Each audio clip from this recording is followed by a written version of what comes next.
Halo pemirsa, Sindo Malam hadir dengan beragam informasi terkini tanah air serta mancanegara. Bersama saya Aulia Wardani, inilah Sindo Malam selengkapnya.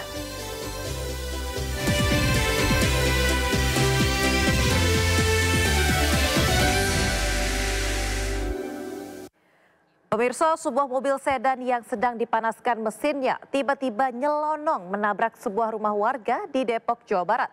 Akibatnya seorang warga yang sedang duduk di teras rumah tewas, sementara pintu dan jendela rumah hancur.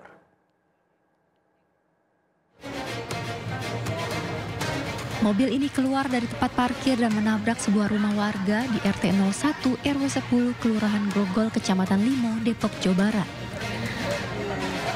Kusen rumah hancur dan pemiliknya Ibu Mani 70 tahun yang sedang berada di teras rumah tewas setelah dilarikan ke rumah sakit.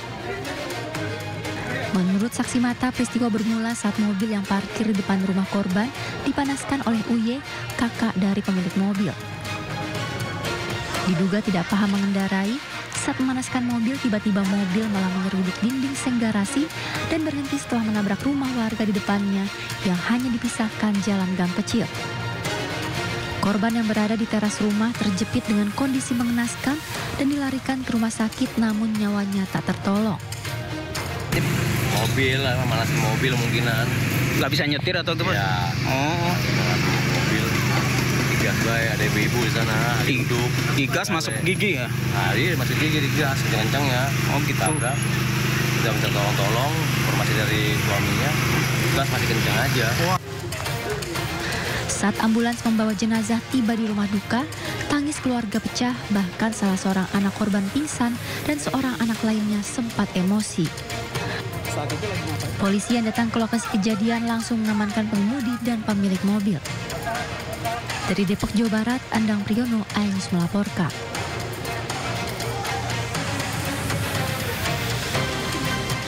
Anggota polisi Aibtu Maryudi diamankan dan dibawa ke Polres Mojokerto untuk diperiksa terkait insiden ledakan di rumahnya hingga menewaskan 2 orang. Tim Lapor dan juga tim penjinak bahan peledak Polda Jawa Timur menggelar olah tempat kejadian perkara untuk mengetahui penyebab ledakan.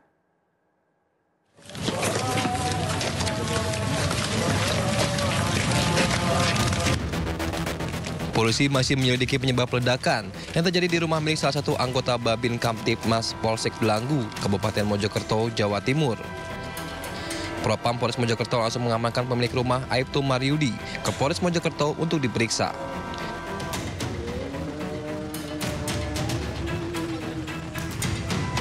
Polisi juga menggelar olah tempat kejadian perkara dengan menunjukkan tim laboratorium forensik, tim penjinak bahan peledak, hingga tim Inafis Polda Jawa Timur.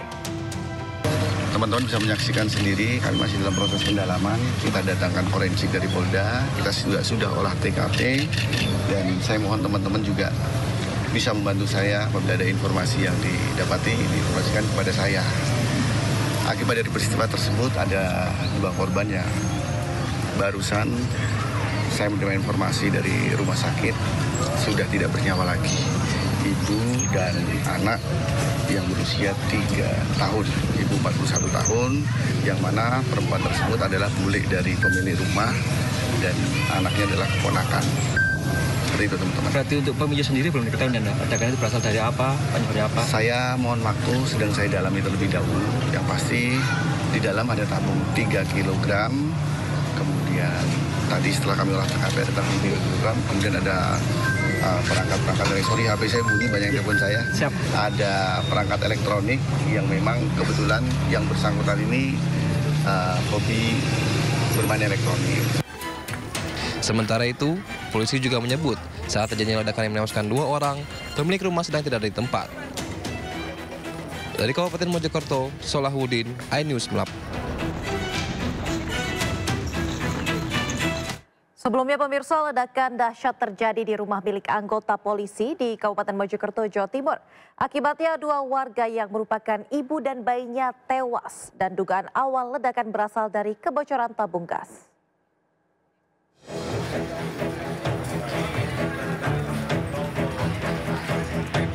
Ledakan dahsyat terjadi di sebuah rumah di Desa Subolawang, Kecamatan Puri, Kabupaten Mojokerto, Jawa Timur, Senin pagi. Besarnya ledakan menyebabkan 4 rumah terdampak, 2 rumah rusak berat dan 2 rumah lainnya rusak sedang. Ledakan diduga berasal dari kebocoran tabung gas LPG di rumah milik Aibda Maryudi, seorang anggota polisi yang berdinas di wilayah hukum Polres Mojokerto. Peristiwa ledakan ini menelan korban jiwa. 2 warga yang merupakan tetangga dari pemilik rumah tewas. Kedua korban merupakan ibu dan bayinya. Pak, rumahnya anggota? Anggota mana, Mas? Dinas itu Mojokerto mriki. Oh, ada berapa rumah yang rusak ini? Tiga rumah. Nggih. Kondisinya, Pak? Parah, Pak, yang kena bom itu. Kalau ini kan tetangganya. Di korban ini kan 2 orang. Itu siapa 2 orang itu? Nggak tahu namanya, Pak. Suami istri atau keluarga?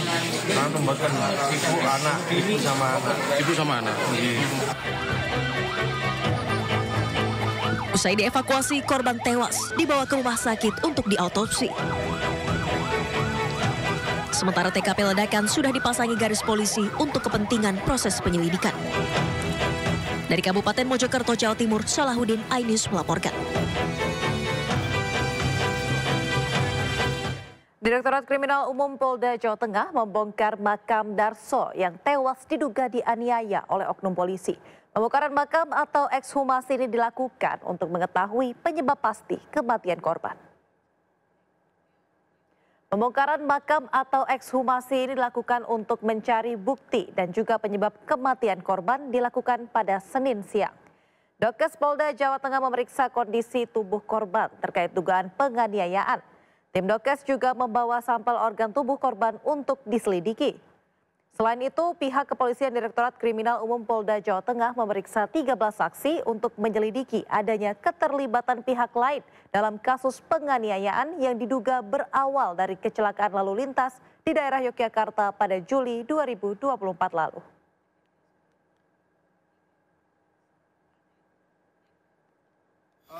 Prosesnya tergantung dari tim forensik yang menentukan karena mereka ahlinya, dan ini apabila semua sudah mendapatkan informasi dari tim forensik kedokteran tersebut bisa kami sampaikan kepada rekan-rekan sekalian.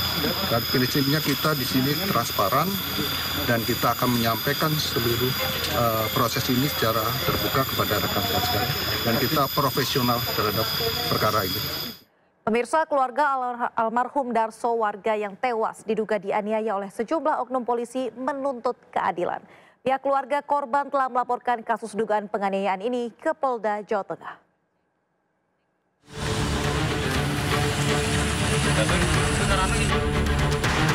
Inilah lokasi yang diduga menjadi tempat penganiayaan Darso, warga Kelurahan Purwosari, Kota Semarang.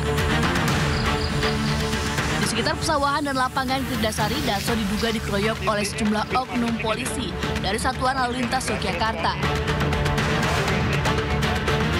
Aksi penganiayaan sempat disaksikan oleh warga setempat. Warga menyebut sempat melihat sejumlah orang berpakaian preman bersama korban. Boniem, istri korban, mengaku bahwa suaminya dijemput paksa oleh para pelaku pada September 2024 lalu. Setelah beberapa jam, ia mendengar kabar suaminya dirawat di rumah sakit dan meninggal 4 hari kemudian.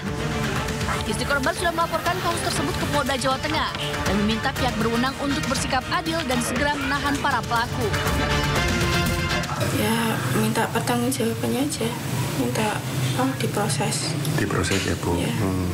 Karena sesuai amanah almarhum, mintanya diproses. Diproses ya, Bu. Diproses sampai pecat atau gimana? Apa sesuai dengan aturan saja? Ya, sesuai dengan hukum aja.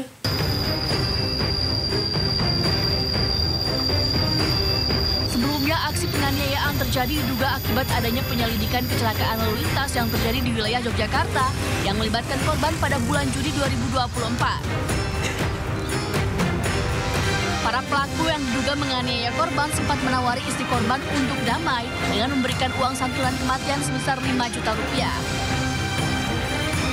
Istri korban yang tidak terima langsung melapor ke Polda Jawa Tengah.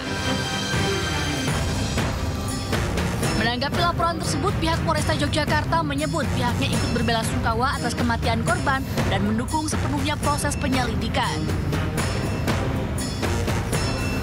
Kami mohon waktu untuk mengumpulkan fakta-fakta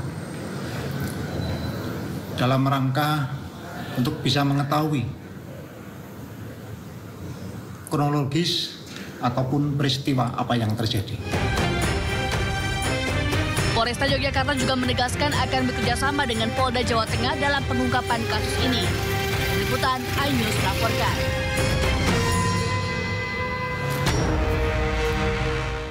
Pemeran serial Mak Lampir Sandi Permana yang tewas bersimbah darah di dekat rumahnya di perumahan Cibarusah Jaya, Kabupaten Bekasi diduga sempat berduel dengan seorang pria, namun polisi masih mendalami kasus ini dengan memeriksa 4 orang saksi.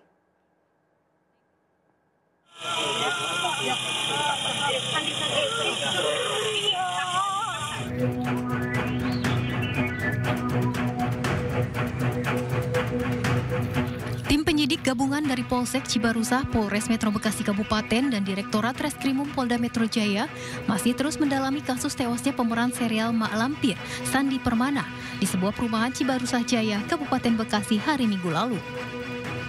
Polisi juga telah memeriksa 4 orang saksi yang merupakan istri dari orang yang berkelahi dengan korban, sekuriti perumahan dan tetangga korban yang melihat adanya keributan antara korban dan seorang pria.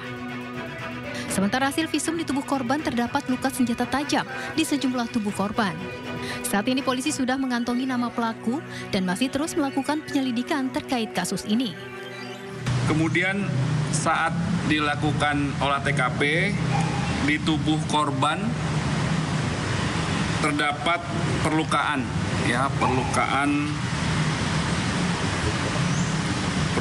di bagian kepala bagian kiri 3 cm, lebarnya 1 cm. Kemudian perlukaan di leher kiri belakang telinga, panjangnya 4 cm. Kemudian goresan sepanjang 3 cm. Dan adanya luka di pipi kiri dan juga luka robek di perut kiri. Sebelumnya, aktor laga Sandi Permana ditemukan tewas mengenaskan di dekat rumahnya di Bekasi, Jawa Barat. Sandi Permana tewas dengan luka akibat senjata tajam saat sedang mengendarai sepeda listrik. Kepergian Sandi Permana meninggalkan kesedihan mendalam bagi istri dan 3 anaknya yang masih kecil. Di tempat pemakaman umum dekat rumahnya di area perumahan TNI Polri Cibarusah Jaya, Bekasi, Jawa Barat. Tim Liputan iNews melaporkan. Aktor laga Sandi Permana ditemukan tewas mengenaskan di dekat rumahnya di Bekasi, Jawa Barat. Sandi Permana dibunuh tetangganya dengan senjata tajam saat sedang mengendarai sepeda listrik.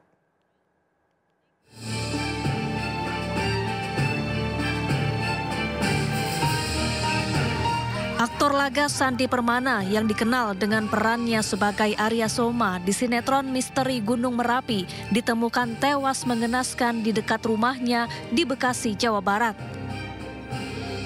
Korban dibunuh tetangganya saat sedang mengendarai sepeda listrik. Peristiwa bermula saat korban usai memberi makan ternaknya tak jauh dari rumahnya. Korban yang mengendarai sepeda listrik tiba-tiba dihampiri pelaku yang membawa senjata tajam. Pelaku kemudian menghujani korban dengan beberapa kali tikaman hingga korban tersungkur dan meninggal dunia. Untuk titik penusukannya saya nggak tahu Pak, tapi infonya di badan samping atau samping, di pipi dan kepala atau di leher. Oh, jadi di secara membabi buta ya? Iya, ini terjadi setelah kembali dari tempat ternak gitu ya? Ternak ayam itu. Polisi kini masih menyelidiki kasus pembunuhan ini dan belum membeberkan motif pembunuhan. Dari Bekasi, Jawa Barat, Didit Junaidi, iNews melaporkan. Raline Shah resmi dilantik menjadi staf khusus Bidang Kemitraan Global dan Edukasi Digital Komdigi. Informasi selengkapnya usai jeda tetap di Sindo Malam.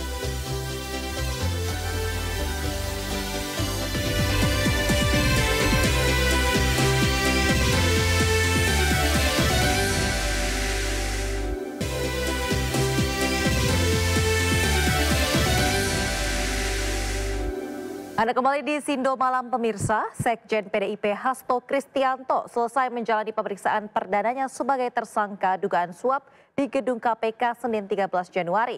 Hasto diperiksa sekitar 3,5 jam sejak pukul 10 pagi.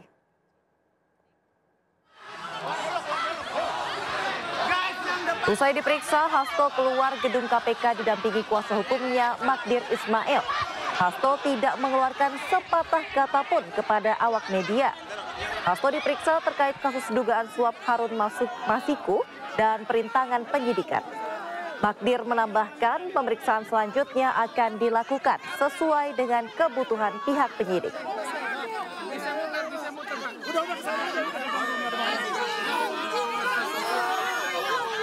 Sampaikan bahwa proses pemeriksaan hari ini sudah selesai dilakukan untuk hari ini. Pemeriksaan selanjutnya akan dilakukan sesuai dengan kebutuhan dari pihak penyidik. Ya. Untuk hal-hal yang lain, terutama berkaitan dengan perkara, saya persilahkan saudara-saudara tanya kepada penyidik. Karena inilah kesepakatan kami dengan penyidik, bahwa kami hanya menyampaikan Pak Hasto pada hari ini diperiksa untuk 2 perkara, yaitu perkara suap dan yang kedua adalah perkara menghalang-halangi penyidikan. Nah, sekali lagi kami ingin sampaikan terima kasih yang sebesar-besarnya atas perhatian Bapak-bapak, Ibu dan saudara-saudara terutama dari pihak media. Selanjutnya, pemeriksaan-pemeriksaan yang akan dilakukan pada saat yang akan datang tentu kami akan ikuti sesuai dengan kebutuhan dari pihak penyidik. Saya kira begitu yang bisa kami sampaikan sekarang. Terima kasih atas perhatian kawan-kawan semua.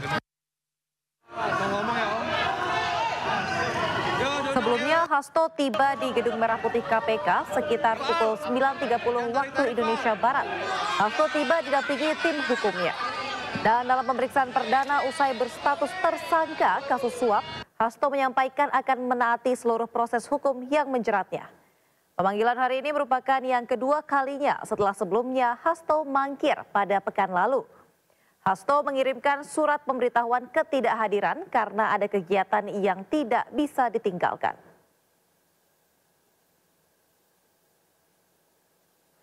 Rekan-rekan pers, Assalamualaikum warahmatullahi wabarakatuh. Salam damai sejahtera untuk kita semuanya.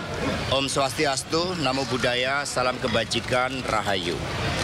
Terima kasih atas seluruh perhatiannya pada pagi hari ini. Didampingi oleh seluruh penasihat hukum, kami datang ke KPK untuk memenuhi seluruh kewajiban saya sebagai warga negara Republik Indonesia yang taat hukum dan sepenuhnya menjunjung supremasi hukum yang berkeadilan. Saya akan memberikan keterangan dengan sebaik-baiknya, namun sebagaimana diatur di dalam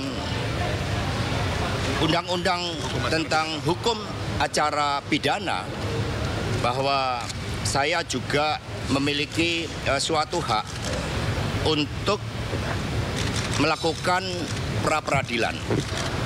Sehingga pada kesempatan ini penasihat hukum kami juga akan memberikan surat kepada pimpinan KPK berkaitan dengan proses pra-peradilan tersebut. Apakah surat yang kami sampaikan tersebut nantinya berkaitan dengan pemeriksaan saya akan tetap dilanjutkan, atau pimpinan KPK mengambil suatu kebijakan untuk mengikuti seluruh proses pra-peradilan, kami serahkan hal tersebut kepada pimpinan KPK. Karena kami percaya bahwa mekanisme dan prosedur hukum akan ditempuh dengan sebaik-baiknya dengan prinsip-prinsip asas praduga tak bersalah. Kemudian berkaitan dengan apa yang terjadi terhadap kasus saya, sepenuhnya baik secara formal maupun material kami telah siap.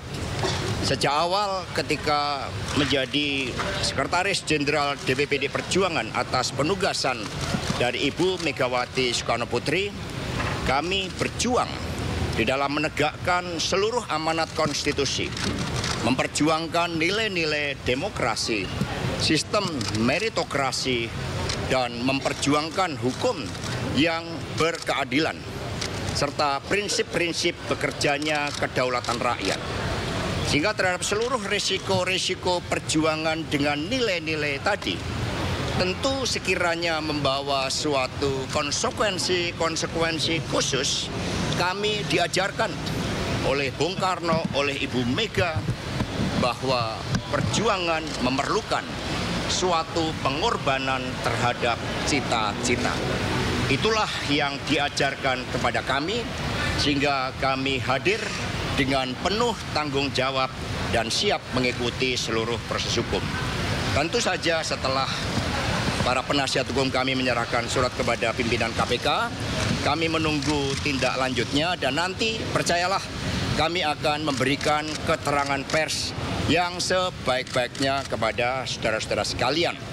Kami mohon doanya dan kami menghimbau kepada seluruh simpatisan, anggota dan kader partai untuk tetap tenang.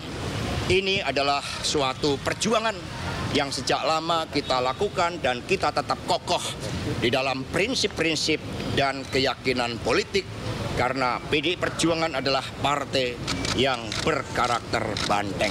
Terima kasih. Merdeka! Merdeka! Merdeka! Merdeka!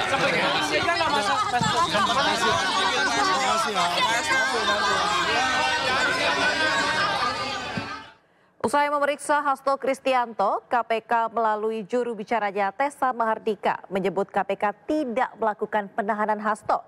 Alasannya tim penyidik KPK masih membutuhkan waktu untuk memeriksa beberapa saksi yang hingga kini masih belum memenuhi panggilan tim penyidik KPK.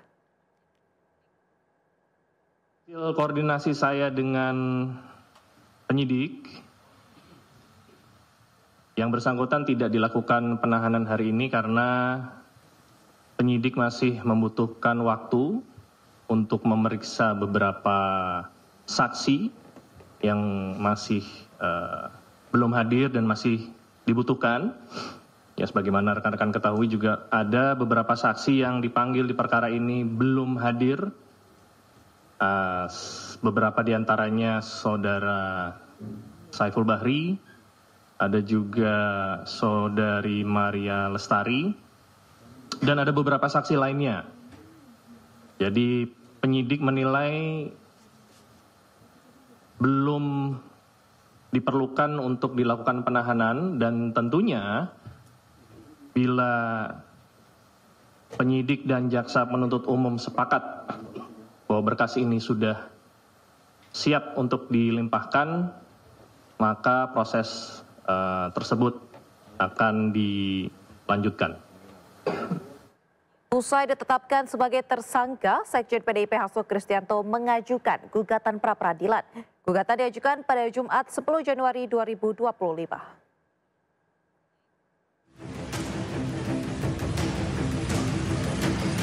Usai ditetapkan sebagai tersangka, Sekjen PDI Perjuangan Hasto Kristianto mengajukan gugatan pra-peradilan. Gugatan pra-peradilan Hasto Kristianto diajukan ke Pengadilan Negeri Jakarta Selatan pada Jumat 10 Januari 2025. Langkah hukum kita belum bicara ke situ. Tentunya tadi kita sudah sampaikan di awal bahwa kita mengajukan pra-peradilan. Kita minta agar diberikan waktu agar kita bisa uji sah tidaknya status tersangka dari Mas Hasto Kristianto.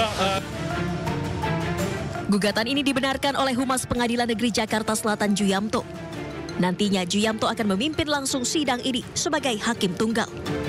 Sementara sidang perdana akan digelar pada Selasa 21 Januari 2025. Ya, memang benar bahwa pada hari ini Jumat tanggal 10 Januari 2025 Pengadilan Negeri Jakarta Selatan telah menerima permohonan pra-peradilan dari pemohon Hasto Kristianto dan diregister dengan nomor perkara 5 Pipra 2025 PN Jakarta Selatan. Oleh Ketua Pengadilan telah ditunjuk hakim tunggal, yaitu saya sendiri Juyamto SMH, dan tentu telah menetapkan hari sidang yang pertama yaitu tanggal 21 Januari, hari Selasa. Sebelumnya KPK menetapkan Sekjen PDI Perjuangan Hasto Kristianto sebagai tersangka dalam kasus dugaan korupsi berupa suap pergantian antar waktu anggota DPR RI periode 2019-2024. Kasus korupsi tersebut juga menyeret Harun Masiku sebagai tersangka. Namun sampai sekarang Harun Masiku masih buron. Dari Jakarta, Helmi Sajangbati, iNews melaporkan. Pemirsa, Menteri Komunikasi dan Digital Mutia Hafid resmi melantik Direktur Jenderal dan Staf Ahli khusus Menkomdigi. Dan dalam hal ini Menkomdigi menekankan pentingnya kolaborasi dan integritas dalam mendorong transformasi digital di Indonesia. Menteri Komunikasi dan Digital Mutia Hafid melantik sejumlah pejabat baru termasuk Direktur Jenderal dan Staf Ahli khusus yang akan menjalankan peran strategis dalam upaya transformasi digital di Indonesia. Mutia mengatakan bahwa kerjasama antara berbagai pihak seperti ASN, swasta, hingga media massa sangat berperan untuk mewujudkan digitalisasi yang berdampak positif bagi seluruh lapisan masyarakat. Sebagaimana saya sampaikan tadi, menjalankan tugas dengan penuh integritas,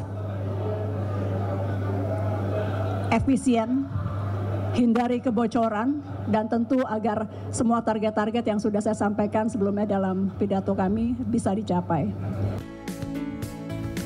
Mutia mengingatkan pentingnya menjalankan tugas dengan integritas tinggi dan menghindari segala bentuk penyalahgunaan kewenangan. Salah satunya ditunjuk dan resmi dilantik adalah aktris cantik Ralinsyah. Aktris berparas cantik ini mengemban tugas sebagai staf sus bidang kemitraan global dan edukasi digital Komdigi. Tapi yang pasti sudah ada beberapa program ke luar negeri untuk membicarakan kemitraan dengan perusahaan swasta di luar negeri dan juga beberapa pemerintahan seperti Singapura dan India. Itu dalam rangka apa Kak? Maksudnya dalam hal apa kerjasamanya? Kerjasamanya dalam bidang telekomunikasi dan digital. Di sisi lain, diharapkan dengan adanya jajaran dirjen dan staf sus yang baru, percepatan dan pengembangan transformasi digital secara nasional bisa cepat terwujud secara merata.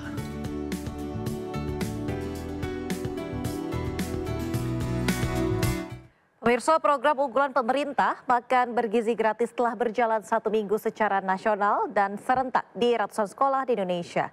Dan hari ini sebanyak 54 murid di Sekolah Luar Biasa atau SLB Cahaya Jaya Kelapa Gading, Jakarta menerima makan bergizi gratis yang dipantau langsung oleh Menko Bidang Pembangunan Manusia dan Kebudayaan Pratikno.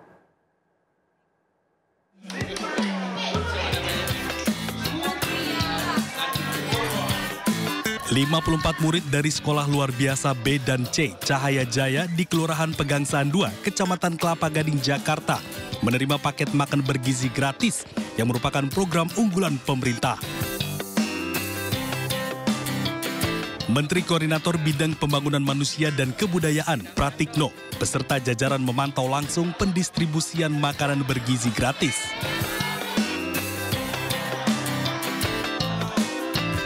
Pratikno menyebut program unggulan dari pemerintahan Prabowo Gibran ini meningkatkan tradisi dan kualitas makan dari anak-anak menjadi yang sehat, serta menjadi dampak ekonomi yang besar bagi kelompok ekonomi menengah ke bawah. Makan bergizi gratis gitu. Jadi itu pagi ini jadi kita terus jaga bagaimana makan bergizi gratis ini sangat-sangat membantu masyarakat meningkatkan kualitas dan tradisi makan dari anak-anak kita, jadi tradisi makan yang sehat, dan kita harapkan juga memberikan dampak ekonomi yang besar bagi masyarakat ekonomi menengah ke bawah. Program makan bergizi gratis telah berjalan selama 1 minggu secara serentak di ratusan sekolah di sejumlah wilayah di Indonesia. Hadirnya program makan bergizi gratis ini disambut antusias para siswa-siswi. Dari Jakarta, Stephen Patinama, Muhammad Fakih, Aulia Syah, iNews melaporkan.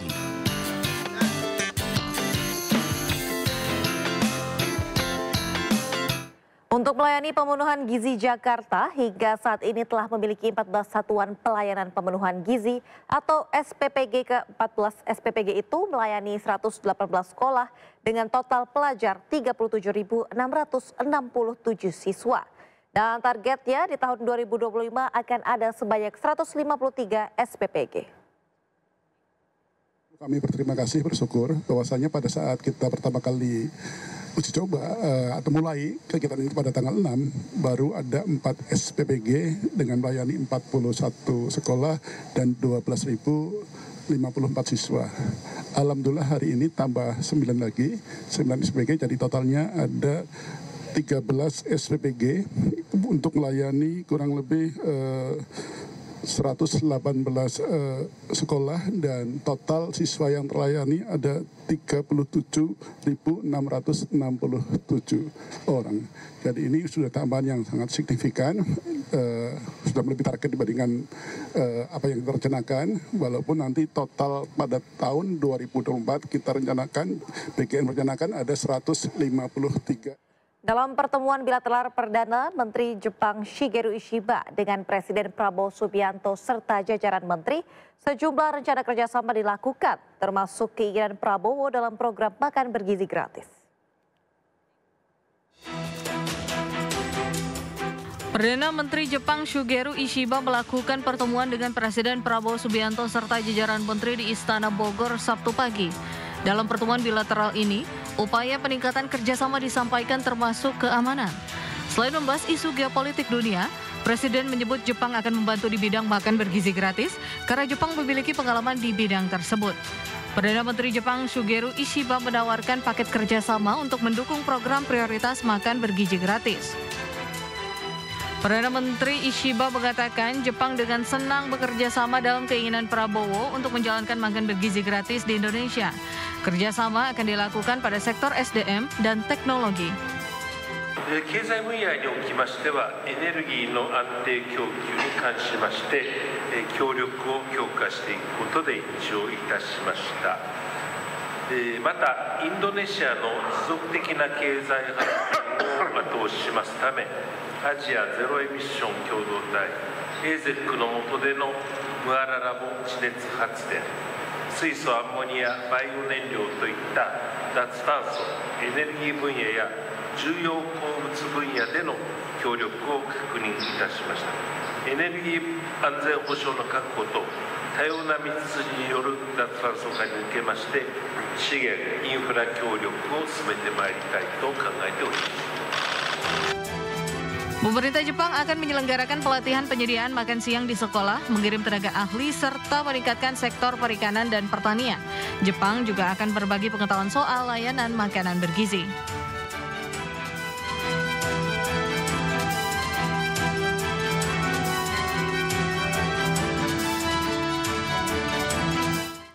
Program makan bergizi gratis terus dilakukan di sejumlah sekolah. Di Kabupaten Bandung, Jawa Barat, 10.000 paket telah dibagikan pada siswa. Sementara di Surabaya, Jawa Timur, distribusi program ini diwarnai insiden makanan tumpah.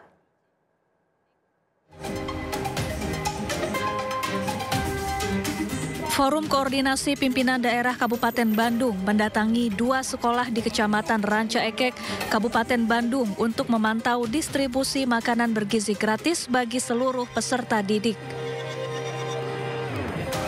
Ada 10.200 paket makanan dari 5 dapur umum telah dibuat oleh Satuan Pelayanan Pemenuhan Gizi Kabupaten Bandung. Anak-anak antusias menyantap menu makanan yang disajikan, yaitu ayam goreng, sayur wortel, tempe goreng, nasi, buah jeruk, serta susu UHT. Di tempat lain itu juga ada kurang lebih 3.000 sampai 1.700. Jadi total yang hari ini di Kabupaten Bandung itu ada sekitar 10.200 yang sudah dilaksanakan distribusi. Begitu kegiatannya. Itu Pak tiap hari Pak? Ini dilaksanakan tiap hari, waktu sekolah mulai hari Senin sampai dengan hari Jumat.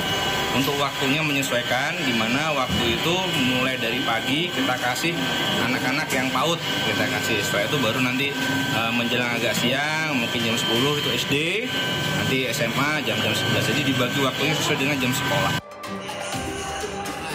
Sementara itu, insiden makanan makan bergizi gratis tumpah terjadi saat pelaksanaan program di Sekolah Madrasah Aliyah Negeri Surabaya.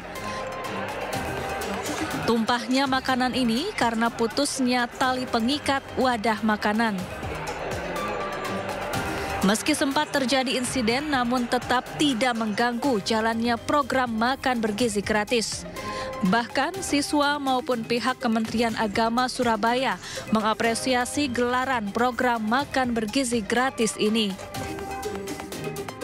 Tim Liputan iNews melaporkan. Pemirsa, meskipun program makan bergizi gratis telah berjalan selama 1 pekan, pemerintah mengungkapkan adanya pembahasan untuk penambahan anggaran makan bergizi gratis, di mana potensi anggaran akan bertambah hingga 140 triliun rupiah untuk 82,9 juta penerima manfaat. Menteri Koordinator Bidang Pangan Zulkifli Hasan mengungkapkan adanya potensi penambahan anggaran program makan bergizi gratis di tahun 2025 ini. Di mana anggaran makan bergizi yang semula 71 triliun rupiah, menurut Menko Pangan Zulhas berpotensi akan bertambah hingga 140 triliun rupiah untuk 82,9 juta penerima manfaat. Di mana pelaksanaan tahap pertama ini makan bergizi gratis ditargetkan untuk 3 juta penerima manfaat. Jumlah tersebut akan terus bertambah hingga akhir tahun 2025.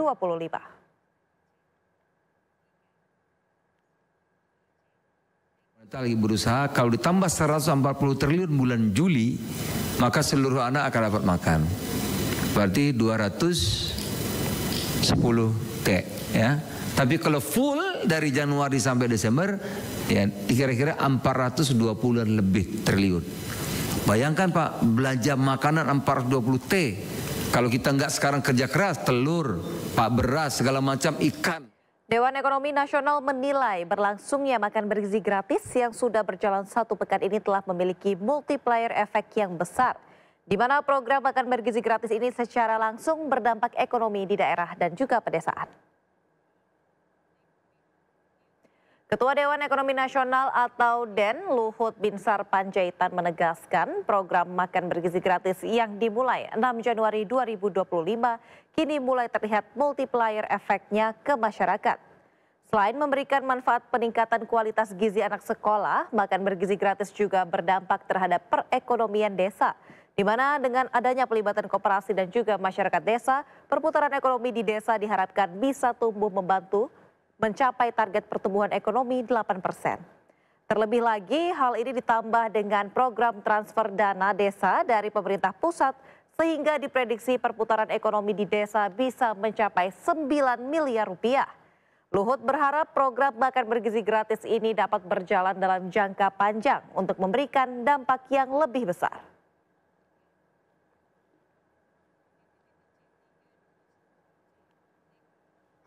Dengan sekarang program makan bergizi dan dana desa kalau Anda hitung, saya akan loncat-loncat ya, karena banyak yang mau sampaikan. Itu 8% growth yang dicanangkan itu bukan hal yang impossible, itu sangat doable dilakukan. Kenapa? 1 miliar per desa roughly untuk dari dana desa dan plus dengan makan dan itu kira-kira hampir 9 miliar rupiah itu berputar di desa dan itu akan mengenerate ekonomi di sana. Pemirsa, pemerintah Indonesia bersama pemerintah Kerajaan Arab Saudi telah menandatangani kesepakatan perhajian untuk musim haji 1446 Hijriah atau 2025 Masehi. Penandatanganan kesepakatan ini dilakukan Menteri Agama Nasaruddin Umar dan Menteri Haji dan Umroh Arab Saudi Taufik Al-Rabiah di Jeddah. Salah satu poin kesepakatannya adalah jumlah jemaah haji Indonesia yang akan diberangkatkan pada masa operasional haji tahun 2025 sebanyak 221.000 orang.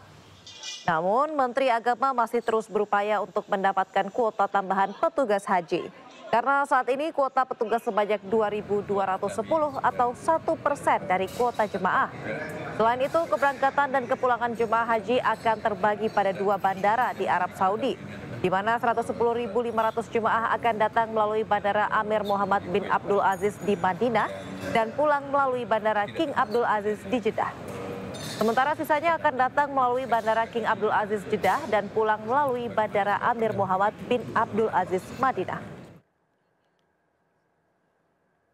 Kami sudah tetapkan juga dan juga keputusan bersama dan jemaah haji kita tahun ini adalah 210.000 ya Pak.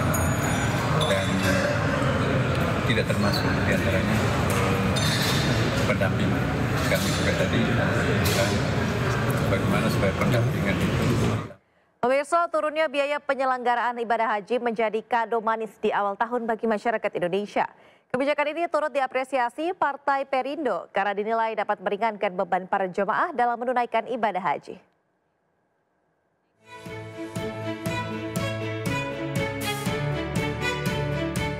Kesepakatan mengenai biaya penyelenggaraan ibadah haji untuk tahun 2025 dirumuskan dalam rapat kerja Kementerian Agama bersama Komisi 8 DPR pada 6 Januari 2025. Dalam rapat kerja tersebut menyepakati turunnya biaya penyelenggaraan ibadah haji tahun 2025. Kebijakan ini mendapat apresiasi dari Partai Perindo. Ketua DPP Partai Perindo Bidang Agama, Inklusi, dan Keberagaman, Anjas Pramono, menilai kebijakan ini sangat membantu para jamaah serta meringankan beban masyarakat yang ingin menunaikan ibadah haji. Pak Nasaruddin Umar yang telah menurunkan harga iuran, itu kita sangat mendukung sekali. Justru kita sangat mensupport sekali apa keputusan yang telah diberikan Kementerian Agama. Artinya apa? Bahwa selama ini dari 2022 sampai 2024 kenaikan biaya haji ini kan signifikan sekali. Kemudian pada periode beliau, di tahun pertama beliau langsung menurunkan harga iuran itu sangat luar biasa sekali. Dilansir dari informasi resmi Kementerian Agama, biaya penyelenggaraan ibadah haji tahun 2025 ditetapkan sebesar Rp89.410.000, turun sekitar Rp4 juta dari tahun 2024, yakni sebesar Rp93.410.000. Sementara itu, biaya perjalanan ibadah haji 2025 atau BPIH 2025 juga turun menjadi Rp55.400.000, di mana sebelumnya sebesar Rp56 juta. Dari Jakarta, Rizky Ihwal dan Di Bernadi iNews melaporkan. Timnas Indonesia Patrick Kluivert temui Menpora Dito. Informasi selengkapnya saja tetap di Sindo Malam.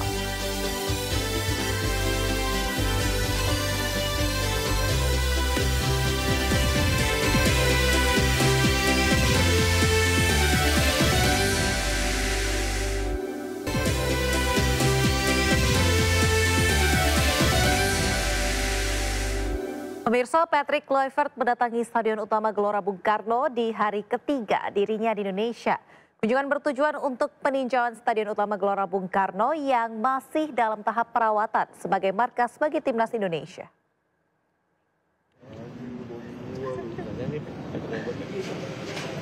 Patrick Kluivert bersama rombongan tiba di GBK sekitar pukul 10:45 waktu Indonesia Barat melalui pintu merah. Kunjungan ini merupakan agenda ketiga Patrick Kluivert semenjak berada di Indonesia, dan sebelumnya Patrick Kluivert menggelar jumpa pers dan bertemu dengan pemain Timnas Indonesia. Patrick Kluivert meninjau secara langsung Stadion Utama GBK yang sedang dalam tahap perawatan, karena GBK akan menjadi markas bagi Timnas Indonesia.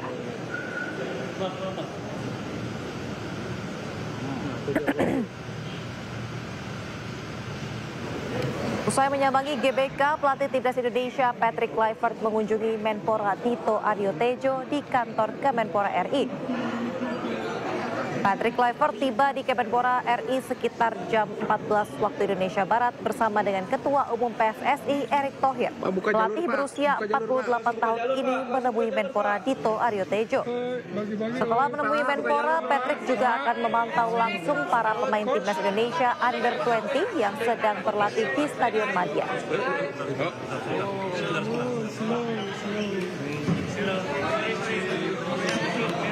Tadi saya bersama Mas Wamen baru saja menerima kunjungan perdana dari pelatih timnas kita yang baru, kita sebut Mas Patrick, bersama asistennya tadi ya, Mas Dani, dibawa langsung oleh Pak Ketum PSSI Pak Erick Thohir.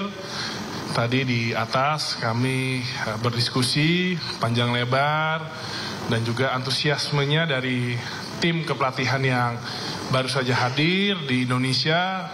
Dan yang paling saya bahagia dan mendengarnya adalah dari Coach Patrick dan juga Coach Dani. Ini dari Kemenpora, ini mereka langsung melihat Timnas U20 di Madia. dan setelah itu akan kembali ke Indonesia di Februari awal, dan di Februari akan mengunjungi beberapa kota untuk melihat potensi-potensi talenta dari atlet-atlet nasional kita dan atlet di daerah kita. Jadi beliau sangat semangat bagaimana bisa memaksimalkan ini scouting dan juga pembinaan atlet nasional, dan juga tadi juga cerita tadi malam sudah makan malam bersama 5 atlet nasional kita, dan suasananya sangat kekeluargaan, dan saya rasa dari saya berdiskusi dan berinteraksi dengan Coach Patrick dan Denny, aura dan juga optimismenya sangat positif. Jadi ini semoga bisa membawakan progres yang lebih baik lagi untuk tim nasional kita. Mungkin dari banyak PR yang harus dilakukan oleh tim kepelatihan. Ya, salah satu tadi disampaikan sama Pak Menpora, mereka juga terus men-scouting para pemain lokal. Salah satunya U20 yang hari ini sedang latihan di Stadion Madia bersama Coach Indra Safri. Dan mereka juga akan kembali lagi di awal Februari untuk memastikan juga memantau para pemain tim nasional yang bermain di klubnya masing-masing. Ya, kalau tidak salah 8 Februari itu ada pertandingan Dewa dan Persija, di mana 5 pemain tim nasional ada di 3 di Persija, 2 di Dewa. Ingin dipantau langsung, sekalian melihat juga infrastruktur dan juga pemain-pemain potensi lainnya, seperti yang memang Patrick juga tadi pagi melihat juga mengenai GBK, mengenai fitness center semua, dan juga pada makan siang tadi saya mendampingin pertemuan dengan tim manajemen tim nasional.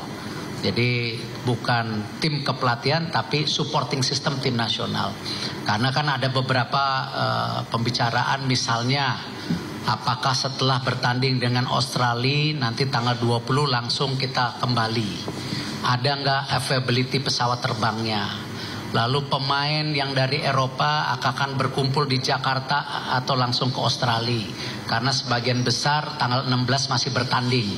Ditambah perjalanan 1,5 hari sudah sampai ke Australia atau Jakarta sudah tanggal 17-18. Tentu pemain juga punya kelelahan. Nah, hal-hal seperti ini sangat detail saya rasa dipimpin langsung. Kami intinya dari Kemenpora dan PSSI mensupport bagaimana tadi misi ke Piala Dunia kita jaga. Pelatih Timnas Indonesia Patrick Kluivert meninjau secara langsung latihan Timnas U20 di Stadion Madia Senayan. Kluivert yang masih lengkap menggunakan setelan jas hitam berbincang dengan sejumlah pemain. Dan usai 10 menit bersama para pemain Timnas U20, Kluivert beserta rombongan keluar dari lapangan Stadion Madia.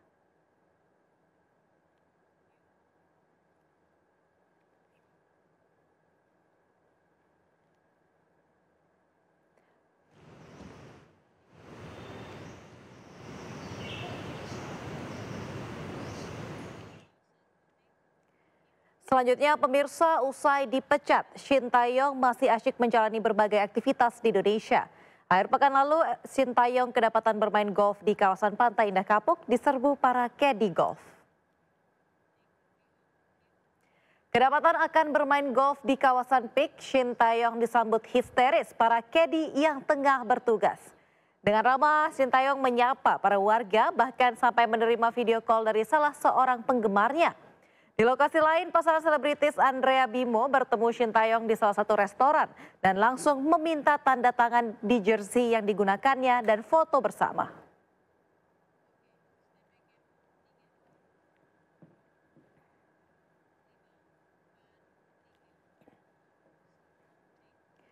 Dan pemirsa, informasi tadi mengakhiri Sindo malam hari ini. Anda bisa mendapatkan informasi terkini dan juga terbaru melalui portal yang menghadirkan berita daerah, berita nasional dan juga berita internasional di sindonews.com. Mari berbagi untuk masyarakat yang terdampak bencana di tanah air melalui MNC Peduli dengan berdonasi pada rekening di bawah ini atau scan QR dengan aplikasi uang digital Anda. Saya Aulia Wardani beserta kerabat kerja yang bertugas undur diri. Selamat malam dan sampai jumpa.